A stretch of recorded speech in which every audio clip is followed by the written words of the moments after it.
Good evening, everyone. This is John Craig. And this is Sandy, and John just flew in. Is that the right word? Where did you arrive from? Where have you been today? I was in the wonderful city of Hereford. All day? No, Amarillo Canyon, Hereford.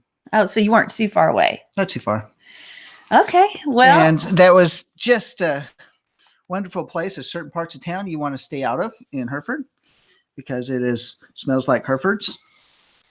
That's a type of cow. Welcome to Walking in Spirit and Truth. Other parts of town don't smell the Herefords so They much. say in this part of the country that's the smell of money. Or heifers. All right. Well, we are so glad that you've joined us for this evening. We are going to continue our conversation about water into wine. And there are so many good, neat things to talk about concerning this. So are we going to get finished this week? No, we're absolutely not. But we're glad that you joined us. And we're also glad that John is here. And last week we laid out some groundwork, but we're going to reiterate some of it right now.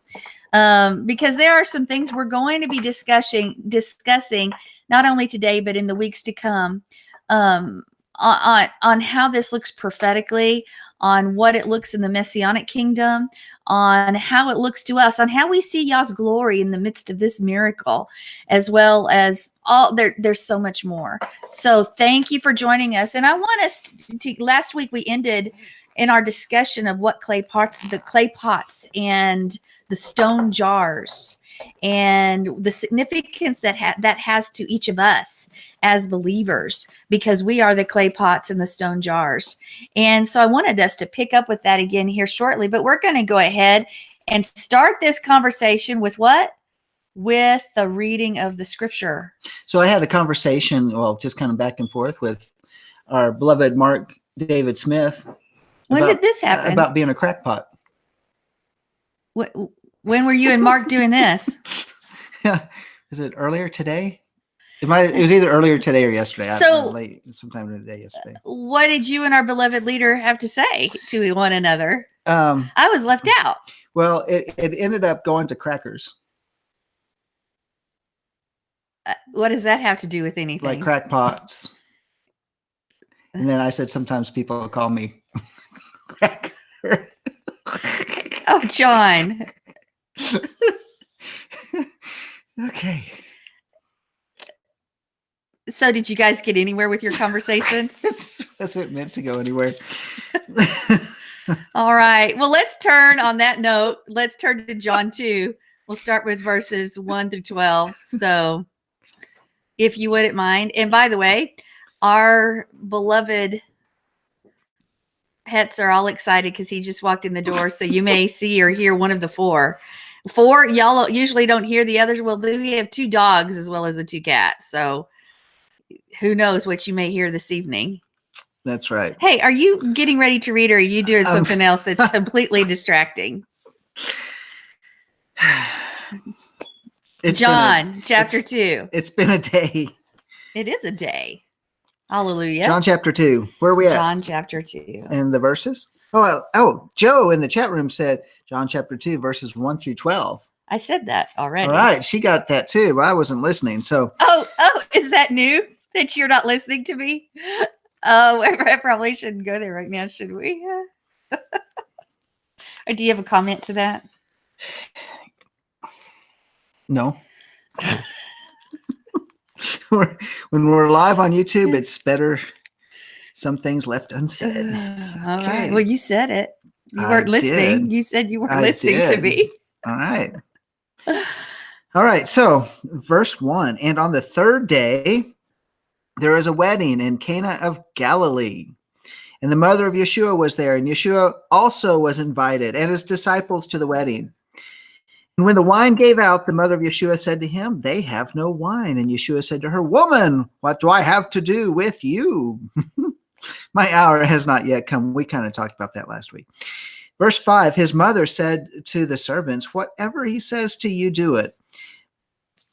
Now there were 6 stone water pots set there for the Jewish custom of purification containing 20 or 30 gallons each. Yeshua said to them, fill the water pots with water, and they filled them up to the brim. And he said to them, draw some out now and take it to the head waiter. But we talked about that, the master of ceremonies. The master of ceremonies, yes. And they took it to him. And when the master of ceremonies tasted the water, which had become wine, he did not know where it came from. But the servants who had drawn the water knew. The master of ceremonies called the bridegroom and said to him, every man serves the good wine first. And when men have drunk freely, then that which is poor. You have kept the good wine until now. It's not last, until now. This is the beginning of his signs Yeshua did in Cana of Galilee, and manifested his glory, and his disciples believed in him. After this, he went down to Capernaum, he and his mother and his brothers and his disciples, and there they stayed in a few days. All right. So with that being said, I want us to understand that we're not going to repeat everything on the stone vessels, the stone jars, the stone water pots, whatever you want to call them. But we do understand that we are to hold the living water, and that we are supposed to be living stone. But also we understand that we have a heart of stone until Messiah comes. We surrender to Messiah and let him take over our lives, and then we begin to have hearts of flesh. But I wanted to explore a little bit more as to the clay pot side, because we are, yes, we are also clay pots. Okay, not to interrupt you, but I am. Just Joe said in the chat room, she said that I should answer you by saying, I love you, honey. You should answer me that way. No, she said, I love you, my dear. Okay, either of those work. Yeah, I love you too. I get out of hot water, maybe that way. Yeah, but it needs to be real. You need to Joe, mean it. I'm gonna learn this. You think after all these decades he would have learned it by now, don't you think? Oh, well, that is totally distracting. Let's look at Leviticus 6:21. Focus. Yes, you've had a serious issue with the focusing the last 3 shows. Have you noticed that? Well, when you're in Hereford and you have wonderful fragrances, gaseous fumes, some call it methane. That's why we shouldn't eat cows or something. I don't know what they say about that. If you don't know, Hereford, Texas is a massive, massive feedlot, like huge, like one of the largest. It's quite fragrant. And it's the smell of money. That's all I can say. That's what Texans say. So. Yeah. So if you breathe a lot of it, maybe that's what happened today. I don't know. Leviticus 6:21. Let's go for it. Let's get there. Here we go. We're there. It shall be prepared with oil on a griddle. When it is well stirred, you shall bring it. You shall present the grain offering in baked pieces. Are you in Leviticus 6? 6:21. Is that what you said? Yeah. Okay. Here's what we are looking for. An earthen vessel in which it was cooked must be shattered. If it was cooked in a copper vessel, you can just scour it and rinse it with water. Yeah, that wasn't in 6:21 in my Leviticus. All right. Well, is that Vayikra or Leviticus? Just go on. Please, John.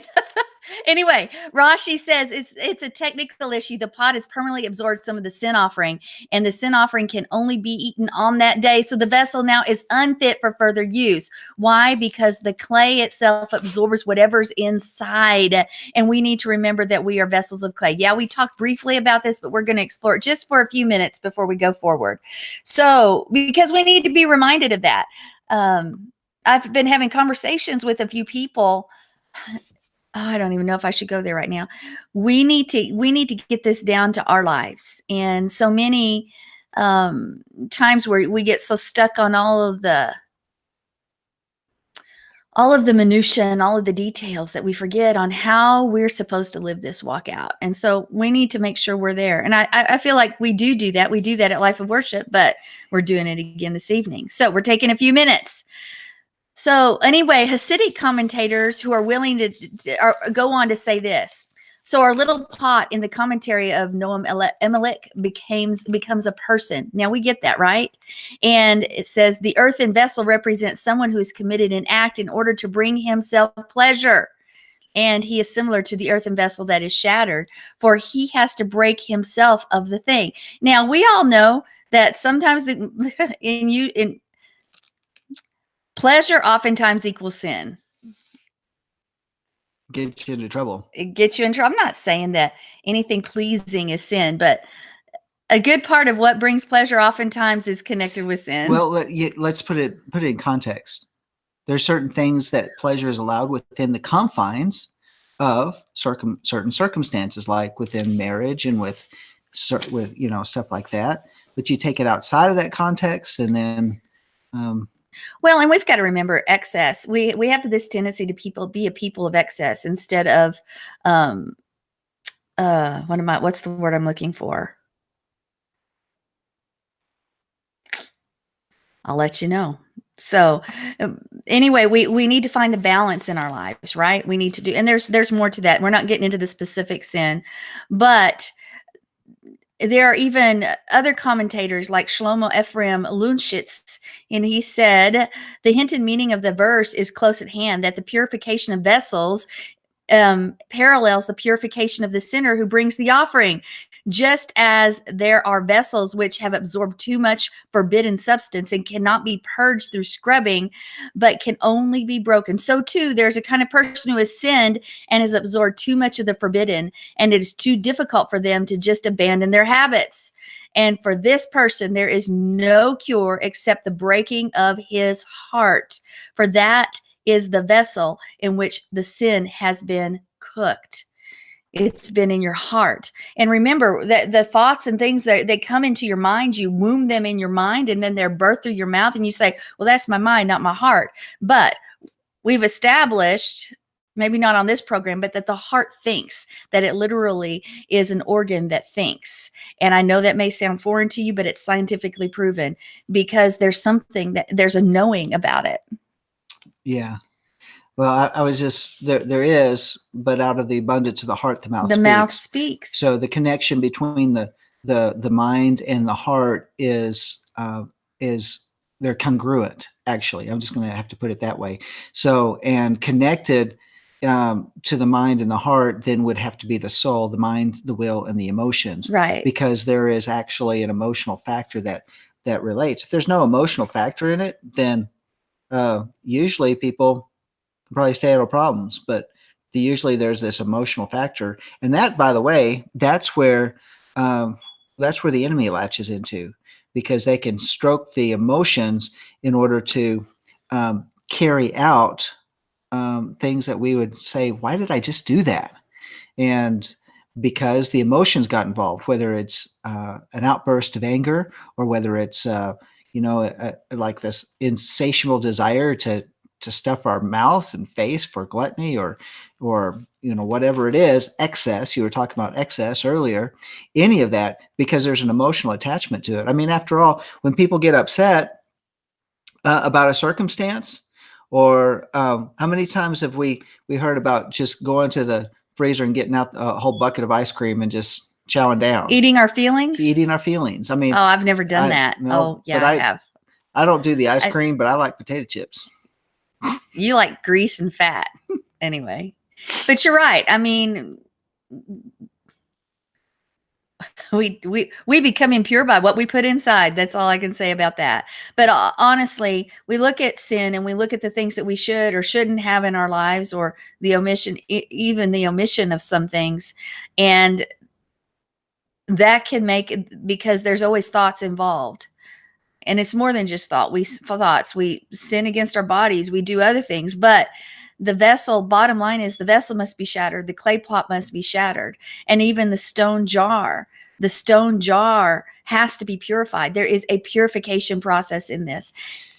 Well, it makes me also think about, when the 10 Commandments were given, and Moses came down from the mountain, and those commandments were written in stone, and the sheer shattering of those stone tablets was a representation of how the stony heart of the people needed to be broken. I mean, literally having that a reflection of what our hearts are like, that even the engraved finger of Yah on our hearts sometimes isn't even enough, because if it's stony, that's why it has to be circumcised. That's why those layers of hardness have to be removed, and to where we're tender.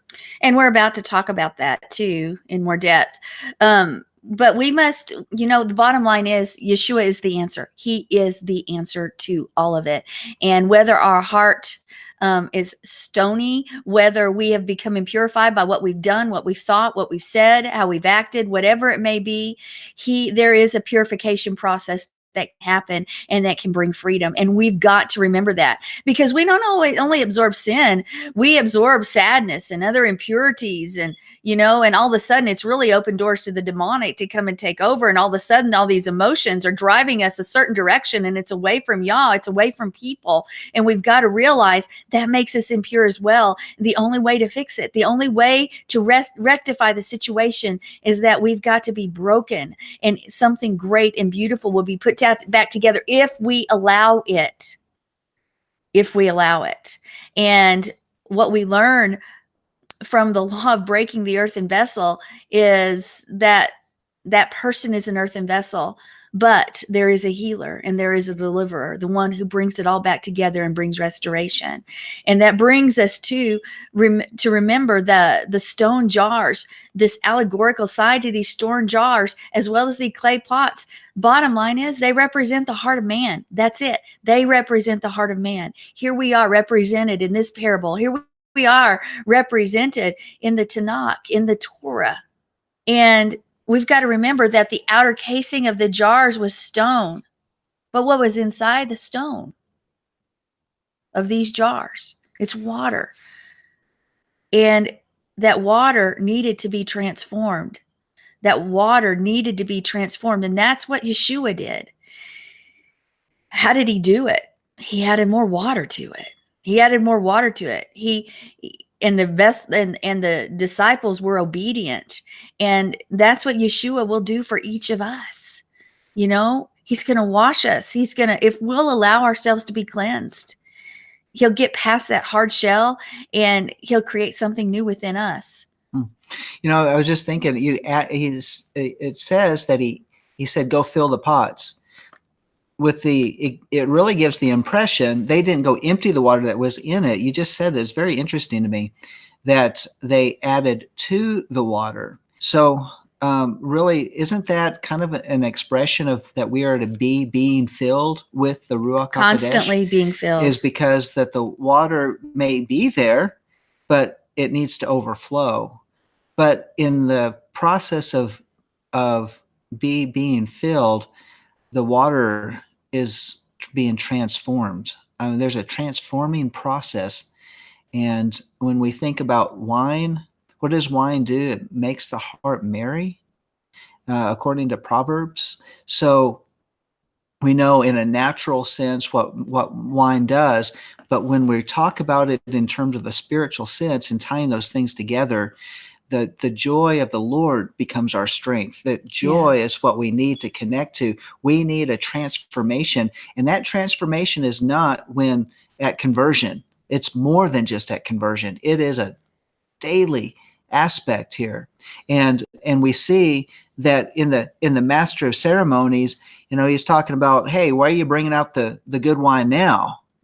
When in fact in the whole wedding week is the joy. If we really want to consider this, if a day is like 1,000 years and 1,000 years like a day, and we're coming up to the seventh completed year, or the seventh year of creation, are we not in the middle of this big wedding ceremony? This whole aspect of where we see it culminate on the seventh day when the bridegroom returns. It's one of those things are we doing a disservice to Yeshua if we haven't learned, in the midst of all the circumstances that we have in life, when there's shortcomings, there's no work, there's illness, there's children, Challenges. challenges, rebellious children, all of the different things, all the things that we face in life. And if we are just living our day out just to get to the next day, just to get to the end of the day,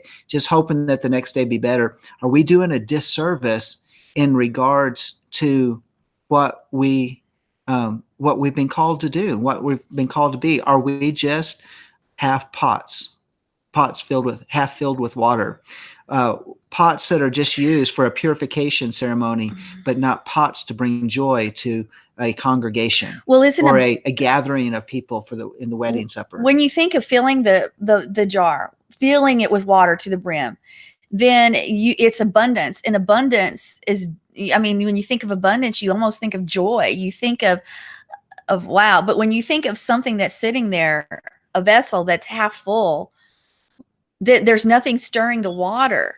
So the water becomes stagnant. Mm-hmm. And you leave it long enough and it gets slimy. Ugh. Yeah, it does get slimy. And I wanted to return with that before we go forward with the ceremonial jars, that we've got to understand that that stone, just in case, we're going to spell it out blankly, that the heart of stone, it shows that your heart is hard, that you're not even teachable. And so you can be a believer and have that sounds like an oxymoron, but I've seen many people who are completely unteachable and unmovable. It's a vessel that's holding the water, and they're stubborn. They refuse to obey. But it's not receiving the water. It's not receiving it. So the heart of flesh then represents what? A tender heart, a teachable heart, responsive. You're willing to obey. You're willing to learn. You want to learn. You're willing to give everything to our Messiah and submit and be attentive. You care about your maker. You care about your creator. You want to be in relationship. That's the bottom line. Let's look at Ezekiel 36, verse 25. Ezekiel 36, verse 25. Dun, dun, dun. I'm getting there. Ezekiel 36. 36, verse 25. You got a cat on the Bible here. It's okay. She's fine. She's okay. going to get her fur squished. Okay. 36, verse 25. Yes. Then I will sprinkle clean water on you, and you will be clean. I will cleanse you from all your filthiness and from all your idols. Okay, now let's go to Luke 5:39. Luke 5:39. I'm trying to get in the chat room, but it keeps shutting off, so I'm not sure what's up with that. Luke 5:39. And no one, after drinking old wine, wishes for new, for he says the old is good. The old is good. And mine has an italics, good enough. And we're going to talk about that, not today though. So water was required for two purposes in these ceremonial jars. Couple reasons. It wasn't just one. First, guess what? It was required for cleansing the feet on entry to the house. Okay. Of course, it also was required for hand washing. But when you think about the feet, think about the roads. They weren't paved like the ones you and I have. And sandals were sandals. Your feet are exposed, right? Mm-hmm. They're attached by straps. So on a dry day, your feet were covered with dust. And on a wet day, they were covered with mud, right? So you definitely needed water to cleanse your feet before you came in. And what else is poured out on those streets? All sorts of things would have been on those streets. So what are on our streets today? So anyway, second, we have this hand washing that must be done before you eat, or, and it's the ability to wash one's hands before eating anything. It was required to wash your hands. In fact, in Jewish tradition, also you required between each course, you had to wash your hands. So it was real interesting. Your hand was held upright, and the water was poured over in such a way that it ran down to your elbows, and then it was poured down, so it would run down to your fingertips. So it wasn't just dropping a little bit of water on there. Probably more like what we do on our Seders, and our Passover Seders is probably not close to that, I would say. So now you know, right? There you go. It's a much more of a process required. Yes. But we have in Leviticus 11:33, it says, if one of them falls into a clay pot, whatever it will be, becoming clean. Now, here we got this idea that they have these, with that verse again, that this uncleanness is a very big thing. And so here we're talking about purification. These vessels, these jars are used for purification, but it's not the vessels themselves that purify. Just as it's something inside that would cause the vessel to become unclean. And in the case of clay pot, what's contained in these vessels could cause you to become clean. Just the opposite. And anyway, so I just remember that comparison to a clay pot, what was in it could possibly make you unclean, or is unclean, and what was within the stone jar could make you clean. That's that purification process. And all of Leviticus 19 talks about the purification of sin process. So we're not going to read all of Leviticus 19 right now, but I encourage you to go do it. I know it's in our Torah portions, and it's the right season actually for this teaching, I would say, because look what we're talking about, right? Yes. So, well, and you consider Leviticus, Lev, it is the heart of the matter. It's the first book that the Jewish children are required to memorize. Why? Because it's the very heart of the Torah. It is the heart of the Torah. And Leviticus 19 is talking about the red heifer. And so if you don't know what the red heifer is, that it's a red female cow, and it could not have any defects, could have no faults. It could have never been bridled or yoked. I guess bridled's the wrong word for a cow, but yoked for sure. And the priest takes the blood of the cow and sprinkles it towards the front of the tent 7 times, sprinkles that blood 7 times. And then the heifer is burned to ashes. And these ashes are used to prepare water for the purification of sin. And then the water is placed in what? A ceremonial stone jar. And then the ash for the water is for the people of Israel and the foreigner staying with them, for both. That water is supposed to purify both. And anyone who touches a dead body has to use this water on the 3rd and the 7th day for that purification process. So if you don't do it, then you defile the tabernacle. And officially, your punishment is to be cut off from Israel. So what did Yeshua say? Let's go back to the jars now, just briefly talking about the ceremonial aspect of part of this, just a small fraction of the ceremonial aspect of purification. Yeshua said to what? Fill the jars with water. How? And fill. We were just talking about that. How often do you ever get a glass? You're supposed to fill it, and you get your water that you bring, and you don't get it all the way, and you regret it, right? Oh yeah. You're left thirsty. Well, I'm just thinking about, and maybe there's information out there, but what was it about the heifer's ashes in the water? I'm just thinking, because everything shows scientifically to be something very powerful. It does. Now, I have this question I want to ask you. If you have filled your jar, is there anything else that can go in there? No. So there wouldn't be room for any other contaminants. No, but how do you know it's filled? Well, to me, I always have this picture when it's full, then there'd just be a little bit that overflows. That's how you know it's full, is when it overflows. And, I love the idea that we're being filled with the Spirit and we're overflowing, that it's bubbling, that it's coming out of us, that we're walking in it. And as much as we pour out, we're saying, Father, fill me up. And we're being filled up every day. I just love that idea, because think about it. If we are filled with the Ruach, if we have that living water coming out of us that flows from our bellies, and we're constantly being filled, we put ourselves in that position to be filled. We're chasing after Yah. We're in the Word. We're making our lives a life of worship. We're in praise, worship. We're pouring out, and that to me is important. We've got to be pouring out, because if the water's still, again, just as we spoke of, it's going to be stagnant. It will quickly become stagnant. So we've got to have that movement of water, that stirring. And that stirring reminds me of the Ruach hovering over the waters at the beginning of creation. Yeshua, it just reminds me, we've got to be filled so there's nothing else that can try to come in. Nothing can come in because we're already filled to the brim.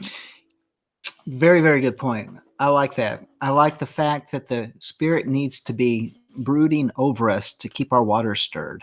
The waters need to be stirred. And I mean, think about Yeshua, and about the pool of, was it Shalom, where they had Siloam, where they had to go down to, and all of the sick people were waiting for the waters to be stirred, and the first one in would get their healing. And so, what happens when Yeshua arrives on the scene? Then they don't need the water stirred because Yeshua is there. I'm just thinking about how we can see the waiting, the stirring of the water. It relates to when Yeshua is in our lives. You can't do it. He's the key. And he's the key for the stirring. He's the key that brings the Holy Spirit, the Ruach HaKodesh.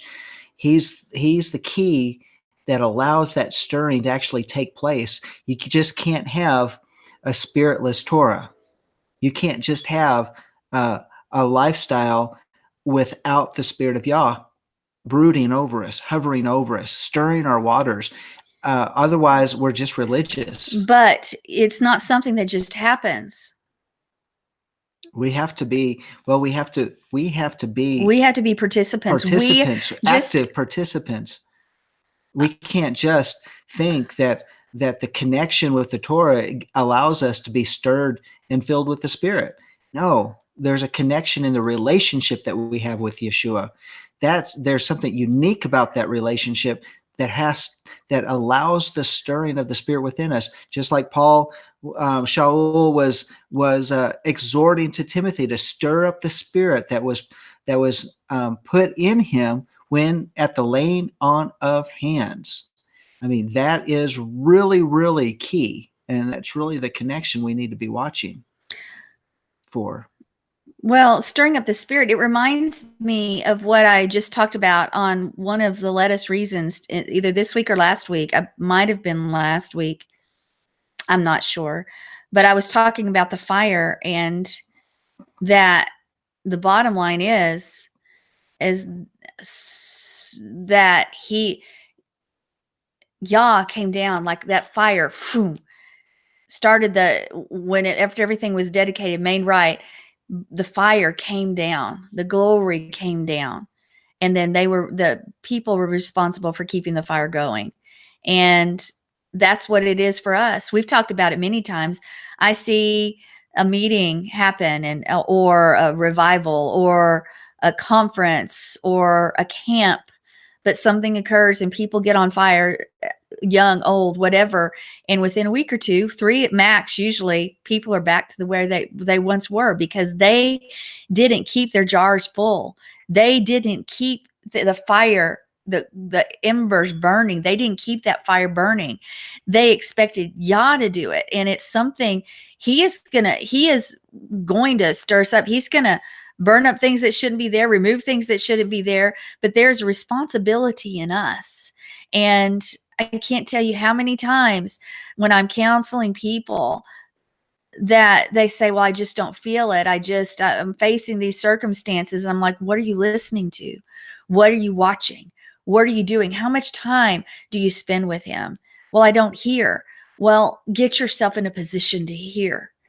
And the number one thing for me is you need to worship in prayer. Start praying for others out of your need. All of a sudden, something will shift and change in you. You'll be stirring those embers. Those embers will reignite within you.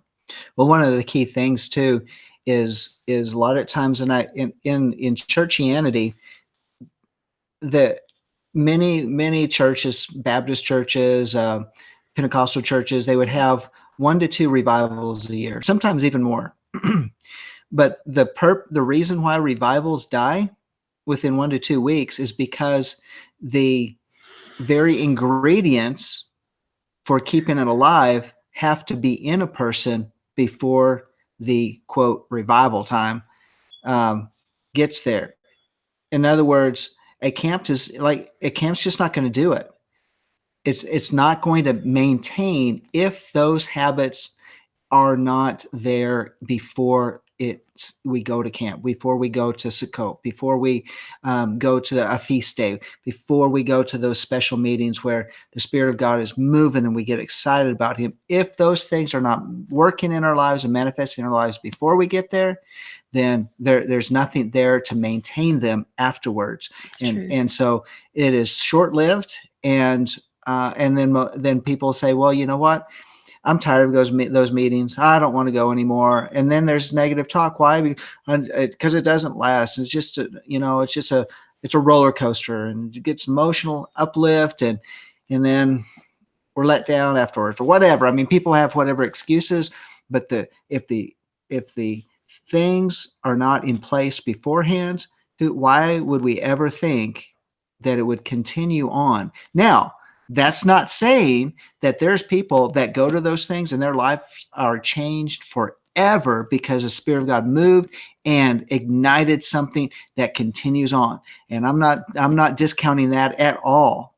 But for those who have been older in the faith, matured in the faith, maybe they've gotten stagnant in the faith and they've lost some of those key ingredients, then yeah, they may not have it for very long afterwards. Well, Joe said that a container that does not get filled is an empty container. You have to be full or you're empty, right? So I want us to look at something else. I want to look at Yah's glory in this, because here we have this wedding. And as we said last week, most likely it was a relative, if not a brother or sister of Yeshua. And here is where he first showed his glory. To whom? To his Talmudim, to his disciples. They got a glimpse of who he really was. The servants did so. The master of the banquet actually tasted the water that had been turned to wine, but he didn't know what had happened. It was those who were obedient who saw the miracle, who knew what transpired. And it was, here we have the first of Yeshua's miracles, one of his miracles in the book of John. But yet the only people who realized it was a miracle were what? Those who were close to him. Those who were obedient. Because remember, can you imagine? Hey, you need to go fill those jars. What? Do you know what these jars are? These are purification jars. This is the water used to clean people up. Fill them up. Did they do that? Did they argue like we do as people? What are you talking about, Yah? What are you talking about? I need to do this and this and this. I don't know. Why? You don't see that transpired. It was just Yeshua said, do. And what happened? It happened. They did. And because of this, they got to see that first miracle in action. They got a taste of what's to come. They got a taste of the new life, of what it's like when you're connected to Yeshua. And that's what it should be for us. That obedience that we have, that when he says, go, we go, do, we do, speak, we speak, be still, we're still. Because in that obedience, we get to see and taste of his glory. We get to taste and see of his glory. Otherwise, we're just on the outside and we know something happened, but we're not quite sure what or how. I'm not sure about you, but I want to be on the inside. I want to be the Talmudim. I want to be the disciple that's on the inside and gets to witness it firsthand. But it only comes through obedience. It only comes through obedience. Have you ever heard those times where you hear about these things that Yah's doing and these miracles, and then he's like, oh, man, I wish I would have been there. Yeah, I have. I have. Oh, I missed it. So I don't know about you, but I don't want to miss it. I don't want to miss it. And either. here's the kicker. He wants to use you. It didn't say that signs, wonders, and miracles were for the elite of the faith. It says that signs and wonders and miracles should follow those who believe. Well, if we truly believe, we act, we follow his commands, we understand that. So if signs, wonders, and miracles follow those who believe, every time we walk out the door, even here at our very own homes, we should wake up in expectation of of the miracle that he wants to do in your life or in others' lives through you every day. Because without that expectation, that expectancy is what brings forth that birth, is what brings forth that his glory. We preach that at Life of Worship. Don't come through our doors and just say, well, I'm here to go over to our portion, and then I'm here to worship a little bit, and I'll do my time, and then I'm going to go eat or whatever. Don't do that.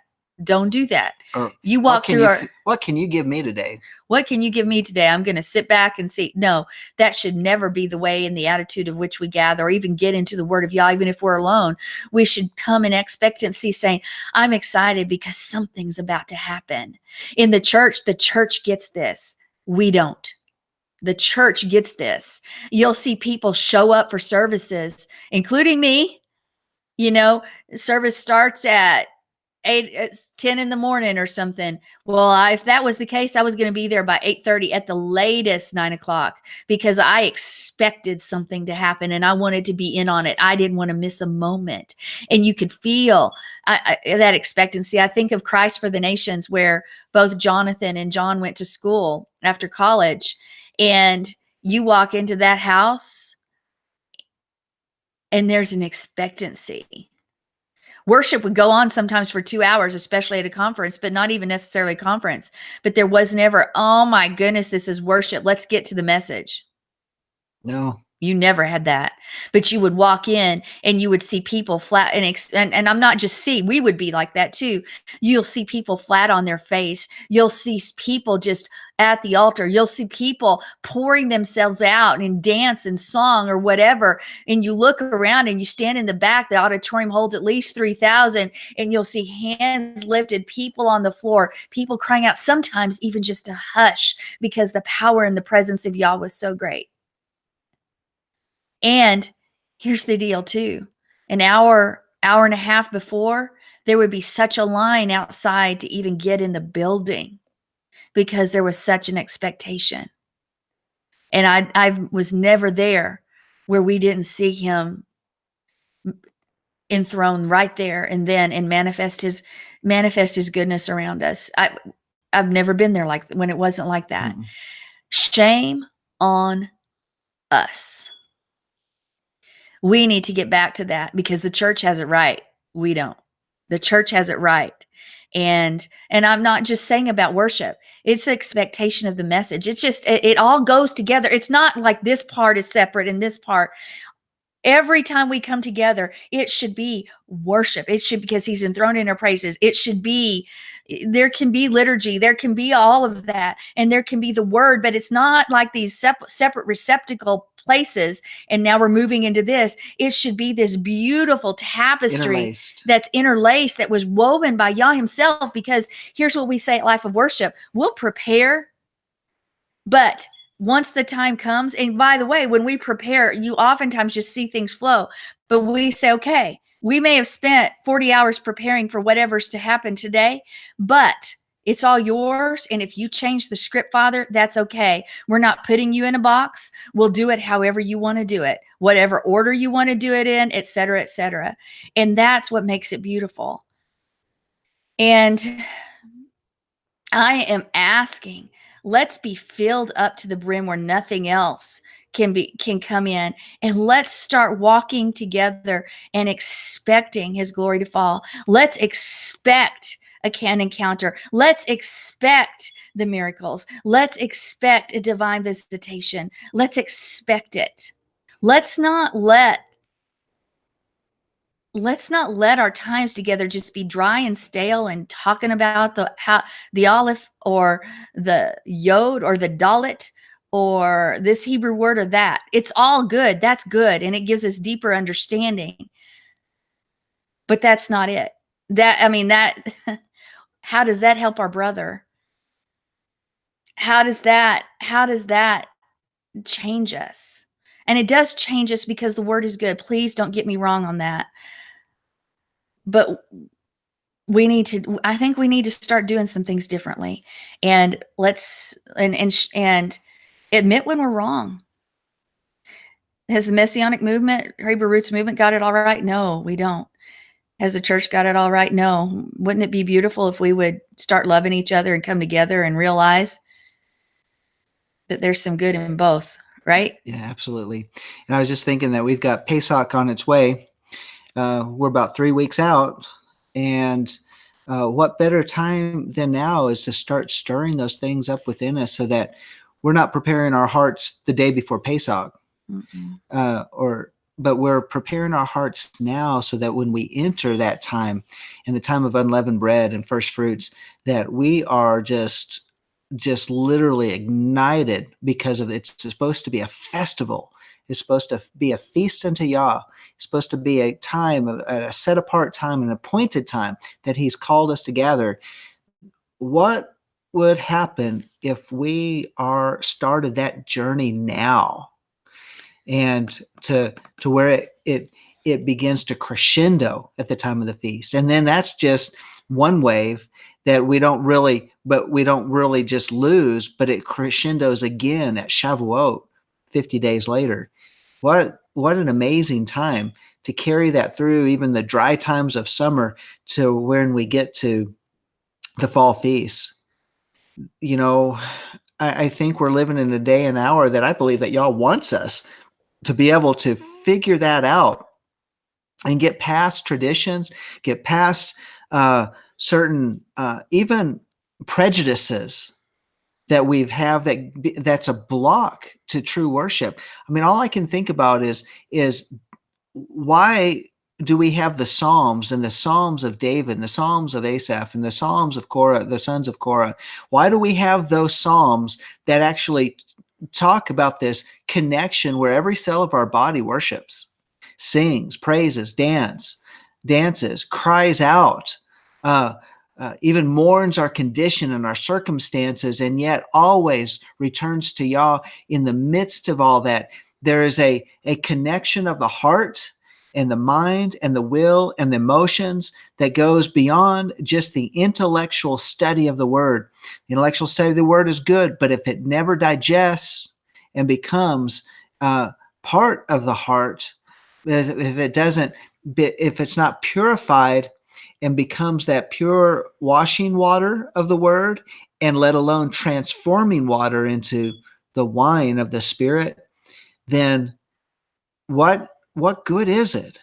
And that type of thing, again, is to bring about a merriment of the soul. And I will have to say, because it is overflowing, is therefore others are touched. And it's tasting contagious, and experiencing. Contagious wine. Ever think about that? Contagious wine. I mean, why is it in our culture that it's an acceptable thing to bring a bottle of wine to someone's house when you've been invited over for dinner? Why? Because you want to share and enjoy the company of one another. Isn't that what we're supposed to do? We're not supposed to be bottled up wine bottles, so to speak, but we're supposed to be an overflowing abundance. It is true. So, well, the bottom line is, I think it's very appropriate that Yeshua's first miracle was changing water into wine, because it is the illustration of what He's doing in our lives. And, He takes that person, He takes you and me, and we're bland and boring and tasteless and useless, actually. And we can become completely transformed into what? Into a fine wine that's rich and sweet. It's full of nuances, and it's pleasing. It's a pleasing aroma. Let's look at John 2 verse 11 one more time. John 2 verse 11. Gotta get back there again, because I was over at Mark 16. Okay. John 2, which we weren't looking at, but it's John 2 verse 11. This beginning of signs Yeshua did in Cana of Galilee, and manifested his glory, and his disciples believed in him.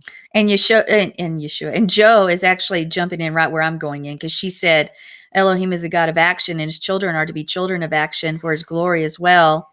Wine brought to a meal is to share with the joy of the one that invited us to their home. And with that being said, because what we're talking about, what he just read here is, and manifested forth his glory, and his disciples believed him. So for those who long to manifest his glory, this tells us to put ourselves in that position to receive his manifestation glory. And that's what we just talked about. We've got to be obedient. We've got to be willing, because from the water, what happened? The water actually brought forth fruit, because what is wine? It's fruit of the vine. So the water in the jars, that living water, brings forth fruit. And when the fruit brought forth, now remember, this wedding is on the third day. Isn't that very interesting? The fruit is brought forth on the third day. So what does water do? It washes the outside, the outward defilements, but what washes the inside? Blood. Blood washes the inside, and wine often represents blood as well as judgment and other things. And that blood is poured out to you and me. And what does Yeshua say? We're supposed to do this in remembrance of him. So go ahead. I was going to just say something about his glory, because a lot of times we lose that in translation.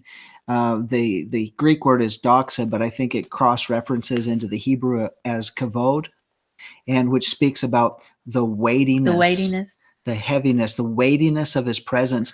And a lot of times people say, I really want to feel God. I just want to feel him. I just want to sense his presence.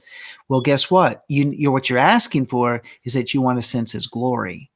And which is always synonymous with cloud. So in other words, so what we're talking about is his presence becomes weighty on us. I remember the times of going to the International House of Prayer in Kansas City, and in there, because of the constant praise and worship and prayer, it's 12 or 13 years nonstop, so and 24 hours a day. The presence of Yah is so thick in that place. You walk in and you feel the weightiness. I mean, I've always said it's like you can cut the atmosphere with a knife. It's so good. And talk about sitting there. You can spend time worshiping, and you can open up your word and begin to read, and it's like revelation jumps off the page. Not the book Revelation, but just I'm just like, whoa! I never saw that before in the Word. The very weightiness, because you can sense the presence of God. And that is what I'm just seeing here about manifested his glory, and his disciples believed in him. In other words, and Doxa talks about the splendor in his life and his worship and the praise and all that sort of stuff. Yeah, and the honor and the dignity, that's where the Greek word is. But when you go into the Hebrew, it takes you to the depth of the weightiness of his presence. You feel him. He's like wrapping himself all around you. And we need to come to the understanding that there is a sense that our physical body can be wrapped in something that's spiritual, that we feel it, that's intense. I think that's part of that glory, but it's not for the feeling and the sake of that feeling in of itself. It's the fact that it just happens. It just happens because we've got our focus on him. Once we start focusing on what we're feeling inside, guess what? That presence lifts. But when we're focused, our heart and our eyes are lifted to him, he knows the rest. I mean, you and I, we've all prayed about it, right? We've sought him about it, put tears on it. But he is the need meter, not METER, but he is the one that meets our needs. He is the one. His desire is to show and manifest himself in your life. But that comes through our obedience as well. It comes from that expectation. It comes from pursuing him and chasing after him and being obedient and also inviting him into our lives. I mean, he's not going to come where he's unwelcome. It's not happening. But I can't live anymore. I can't live a day without him. In fact, I need more and more of him in my life, in this day, in this hour that we're living in the times like they are. You know, I want him. I want to be that vessel that's so full that I am over, that the water and the wine and whatever else is within me needs to be leaking out, not leaking, pouring out. So it literally changes everybody and everything around me, not because of me, but because of him, to bring his name glory, to bring his name fame, because the world needs to hear and needs to know and needs to experience him beyond just a knowledge of the Aleph Beit, beyond just a knowledge of this word in Hebrew, that Hebrew word. Yeah, they need to know that too. But the miracles is what drew the people in. The miracles often were performed, the deliverances, the healings. These things happened. The words of knowledge, the prophetic words, you just can go down the list. These things happened, and then all of the sudden the ears and the eyes were inclined to him and his disciples, because they had met Yeshua in them, was their first pursuit and in their obedience. But for Yeshua, they became inclined to hear what he had to say, because what he did for them. Let's not think in this day and this hour that miracles are few and far in between. They should be common. They should be common in our lives. So, you know what? We've all got work to do, don't we? We've got work to do, because we need to change the face of what's going on here and what we call Messianic and Hebrew roots. We need to be on those truth lovers, Yeshua lovers, glory chasers, not necessarily glory chasers to chase glory, but to chase him. And we need to be we need to be world changers. The challenge is that we do need to bring it to the next level. It's time. And we need to have a hunger enough for it. We need to have enough desire for it. And we need to, again, remove any prejudice that from old churchianity days, remove any prejudice from any liturgical days. We need anything set that it aside. We need to ask the Ruach to renew our minds, to have his heart on what it is.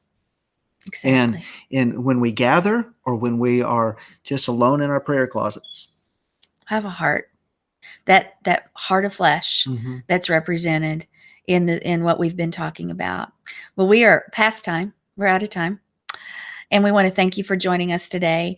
And if you please tune in next week, I think we're going to go into more of what Kana is and the significance of that. And because there's a lot of really neat things in that, as well as we're going to get into wine and more significance of what wine is. And just stay tuned. That's all I can say. And come in expectation, right? That's right. Come in expectation. And you never know what you're going to get, because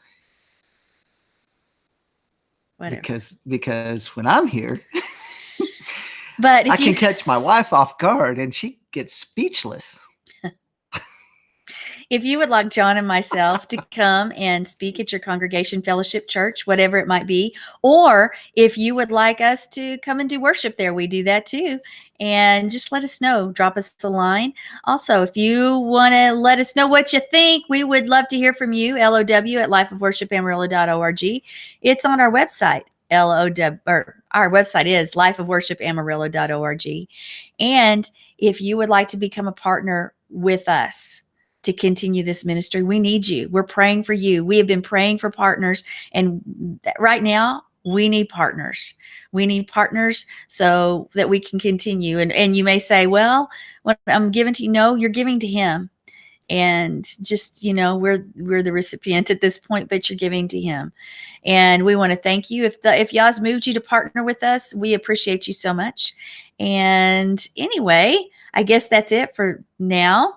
And we will be back here next Tuesday evening. Exactly. We'll be here a lot more than that, because, on this network, we do a lot of shows. So until next time, I am Sandi, and this is John. And shalom. Shalom.